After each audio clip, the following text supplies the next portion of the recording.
A networking pitch is a pitch that you use to get somebody you may not already personally know to agree to an informational interview.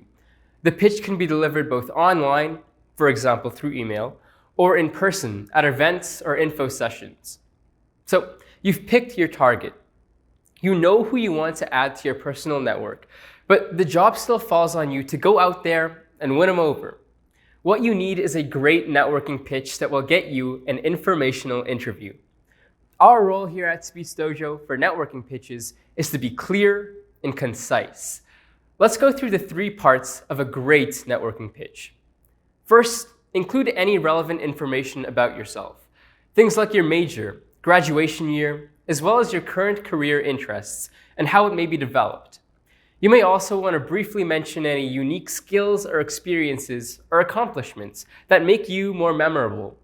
Secondly, explain that you're interested in learning more about their experiences with the company. Make sure it's clear that you're not asking for a job and explicitly indicate that you're asking for a 30-minute Zoom call or meeting.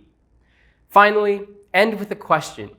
Usually this question will directly ask for a meeting, but if you're in an in-person event, you can also ask them an open-ended question about their experiences. When asking for an informational interview, make sure to ask for a meeting and not an informational interview to avoid sounding overly formal. Let's look at this example email of a networking pitch created by Carnegie Mellon's Career and Professional Development Center. We'll go through it quickly, so feel free to pause the video at any time to actually read what Bobby is asking. This email is short and clear in its ask. Bobby first gives relevant information about his background, highlighting what he shares in common with Mr. Jones and discussing his interest in international relations. He then says that he would like to meet Mr. Jones to learn more about his background and role.